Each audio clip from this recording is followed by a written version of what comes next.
तो जो स्टोरी है वो स्टोरी नहीं है, सच्ची घटना है, उससे तुमको कुछ सीखने को मिलेगा। ठीक है। एक महिला थी, कहाँ, मुंबई में। ठीक है, कहाँ की बात है ये, मुंबई की एक महिला थी, और उसने क्या किया, अपने हस्बैंड को खाने में मिला के, थैलियम जहर होता है, थैलियम और आर्सेनिक दो जहर होते हैं ऐसे। आर्सेनिक तो अपने आप पानी में भी पाया जाने लगा है, तो वो खाने में मिला करके उसको देती रही, थोड़ा थोड़ा देती रही। तो एक दिन ऐसा आया, 2 ही महीने में एक दिन ऐसा आया कि वो अस्पताल जाने की नौबत आ गई, गिर गया, उसको अस्पताल ले जाया गया। अस्पताल बढ़िया था, बॉम्बे हॉस्पिटल नाम था। तो अस्पताल कैसा था, शहरों में जहाँ जितने बड़े शहर में जाओगे उतने बढ़िया अस्पताल होता है। अपने यहाँ कहीं लोकल में जाओगे तो पैसा भी ले लेंगे और मार भी डालेंगे, लेकिन शहरों में, बड़े बड़े शहरों में, अपने यहाँ बम्बई, दिल्ली, यही मेन शहर है।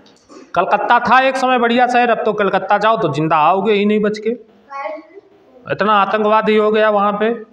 तो आतंकवाद से बहुत पीड़ित अब जल्दी हो जाता है सब। कश्मीर जाओ तो लौटने का ठिकाना नहीं है। केरल चले जाओ, केरल में तो बताया जाता था जब हम पढ़ते थे कि केरल बहुत साक्षर है जिला, तो हम सोचते थे वाह बहुत बढ़िया, हमारी नज़र में केरल बहुत बढ़िया था।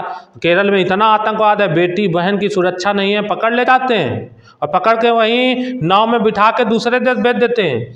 अभी एक हाथी को बम खिला दिया था, हथनी को बम घास में लपेट करके केरल में। तो इससे बढ़िया तो हम लोग ठीक हैं, कम से कम जानवर की ये तो मालूम है कि जानवर है ये, इसके साथ में बम हम नहीं इसको खिलाना है।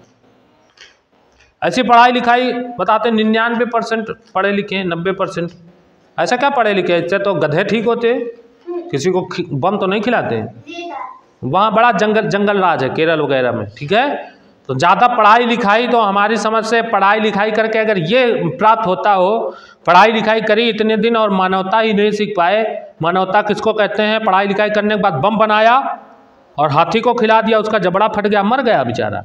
अभी एक गाय को बम खिला दिया, अभी हमने देखा था, सारे जानवरों को खिला रहे बम। इनसे तो अनपढ़ सही, ये तो जानते हैं गाय को माता कहने वाले तो ठीक हैं, हाथी को गणेश भगवान कहने वाले ठीक हैं, हम लोग ठीक है कि नहीं ठीक है। अब पहले तो उसके दिमाग से हटाओ कि पहले गाय माता नहीं है, बाद में उसको बम खिलाओ, तो इससे बढ़िया तो गाय माता कह लो तो ज़्यादा बढ़िया है। ठीक है, तो पशु की रक्षा तो हो जाती।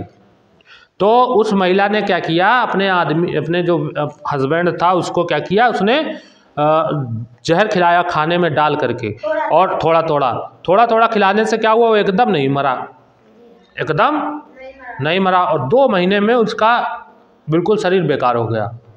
जहर जब थोड़ा थोड़ा जाता, हम बताना क्या चाह रहे हैं वो समझिए। हम लोग अपने खेतों में जो दवाई डाल हैं, थोड़ी थोड़ी दवाई नहीं डालते, देखा टंकी में भर भर के पापा लाते, कहीं जो भी फसल होती सब में दवाई पड़ती है। आलू में तो देखा होगा टंकी ही बांधे घुमा करते हैं, जब कभी तुम देख लेना टंकी पीठ पे ला दे ये डाल रहा है तो वो दवाई ही है। वो थोड़ी थोड़ी दवाई उसमें जाती है, थोड़ी थोड़ी हमारे पेट में आती है। गेहूँ में डालो, धान में डालो, मकाई में डालो, तरोई में डालते हैं, लौकी में डालते हैं, तरबूज होता है उसमें डालते हैं, हर चीज़ में दवाई।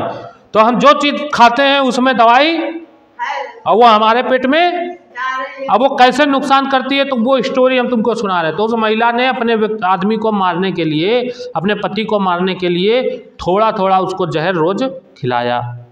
एक दिन वो 2 महीने में गिर गया, अस्पताल पहुंचा, अस्पताल वाले डॉक्टरों ने पूरी जी जान लगा दी उसको बचाने के लिए, पूरी जी जान लगा दी, लेकिन वो सुधार ही नहीं हो रहा। कहीं उसका लीवर बेकार हो गया, फिर किडनी बेकार हो गई, फिर हार्ट भी धीरे धीरे लो होने लगा।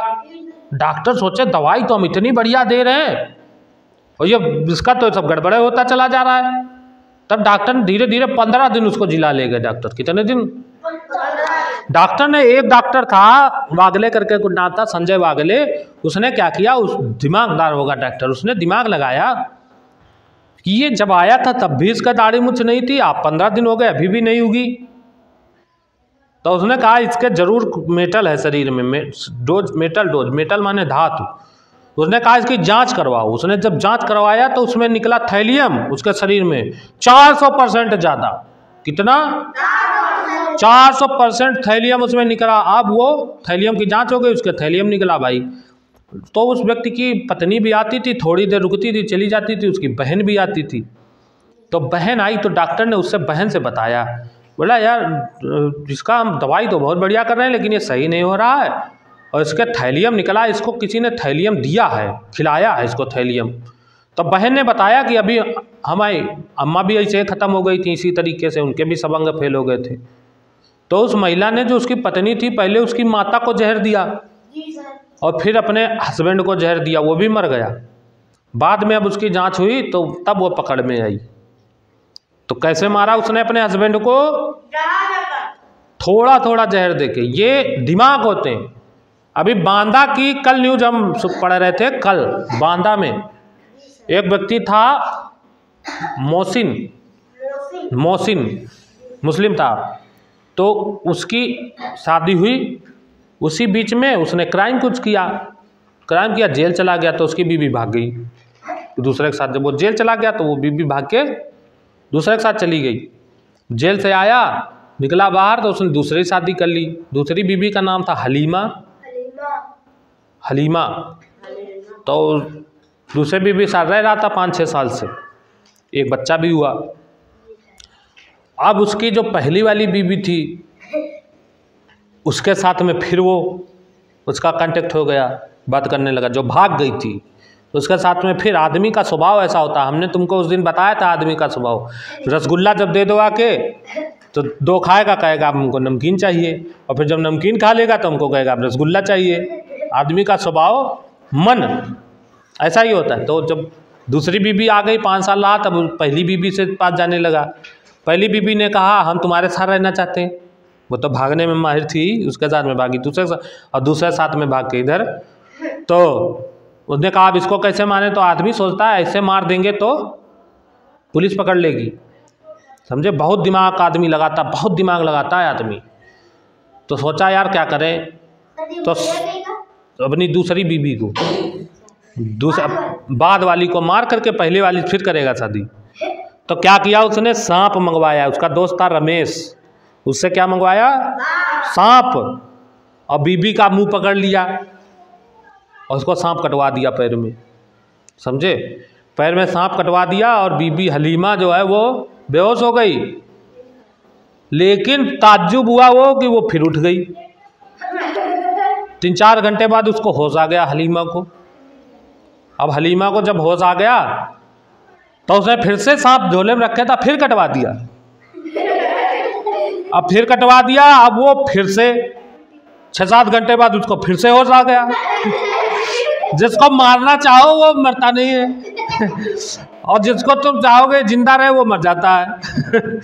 तो उसने उसको फिर कटवा दिया सांप, अब वो फिर बेहोश हो गई और वो अब भी भैया बेहोश। तो उसने क्या, फिर उसको होश आ गया। अब कहा ये मरी नहीं रही सांप कटवाने से, तो जहर का इंजेक्शन लाया, वो लगा दिया, जहर का इंजेक्शन भी लगवा दिया, और वो फिर बेहोश, फिर उठ गई,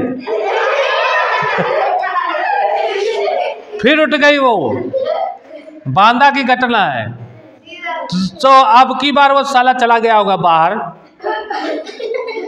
हलीमा का पति खटीमा। तो वो बाहर चला गया, हलीमा उधर उठी, उठ करके देखा घर में, भागते हुए गई पड़ोसी घर में, पड़ोसी घर में गई भागते हुए, अभी भेज रहे हैं, पड़ोसी घर में गई भागते हुए, पड़ोसी के यहाँ। उससे कहा हमारे जल्दी पापा से बात करवाती हूँ। किससे बात करवा दो? पापा से पड़ोसी ने बात कराई। तब उसके पापा आए, भाई आए, फिर उस व्यक्ति को उन्होंने पुलिस के हवाले किया। और वो महिला बैठी और उसके जो पैर है सही नहीं हो रहा, घाव हो गया वहाँ पे और शायद काटना पड़ेगा। पैर जो है वो जहाँ पे उसने बार बार सांप कटवाया, वो पैर इतना उस जगह खराब हो गया कि शायद वो काटना पड़ेगा, ऐसा डॉक्टर बता रहे। लेकिन जान बच गई, वरना साला क्या बता देता मालूम है? अपने घर में फ़ोन करके ससुराल में, हाँ, बीबी को बैठी थी खाना बना रही थी, सांप आया काट लिया, मर गई। और दूसरा पहली वाली बीबी शादी कर लेता। इतना दिमाग लगाते हैं आदमी आजकल, वो बार बार उठ जाए, वो सांप कटवाए वो बार बार उठ जाए, समझे। तो बड़ी बुद्धि की बात है, बड़ा ताज्जुब की बात है। आदमी इतना दुष्ट बुद्धि हो रहा धीरे धीरे कि यहाँ जीवन जीना धरती पे वैसे भी बताया जा रहा है बड़ा मुश्किल हो जाएगा। आदमी की बुद्धि भी वैसे ही बनती चली जा रही।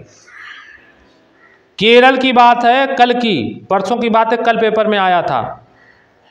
पिता जो था वो अपने लड़के को मारता था दारू पी करके। लड़के को गुस्सा आई, उसने डंडा मार दिया, बाप मर गया। बाप मर गया। अब लड़के ने सोचा आप तो हम जेल चले जाएंगे, अब क्या करें। लड़के ने क्या किया, बाप के 30 टुकड़े किए। कितने टुकड़े किए? अब बोरवेल का गड्ढा नहीं होता है, उसमें डाल दिए सब, एक एक टुकड़ा करके अंदर, और अपना भाग गया दिल्ली। कहाँ भाग गया? दिल्ली भाग गया। 2 दिन के बाद आया तो घर आया तो घर वालों ने पूछा बाप कहाँ? तो बोला हमें क्या पता, हमसे लड़ाई हुई थी तो हम तो भाग गए थे दिल्ली। हम आए 2 दिन के बाद, अब गुस्सा हमारी शांत हो गई। पुलिस आई, पुलिस ने 2-3 डंडा मारे, उसने बता दिया। पुलिस जब डंडा मारती तो पता नहीं कैसे मारती, तुरंत बता देता है। यहाँ तुम लोग चोरी करते हो, हम चाहे जितना डंडा चलाएं बताते नहीं हो, लेकिन पुलिस जब डंडा चलाती है। हाँ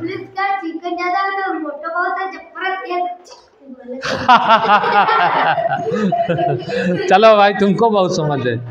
भगवान ना करे किसी को खाना पड़े, बड़ा दूर रहो पुलिस से। कोई ऐसा काम ना करो कि पुलिस के पास जाना पड़े। पुलिस के पास कैसे जाना पड़ता है मालूम है? गुस्सा आ गई तुमको, पुलिस के पास तुमको जाना पड़ेगा।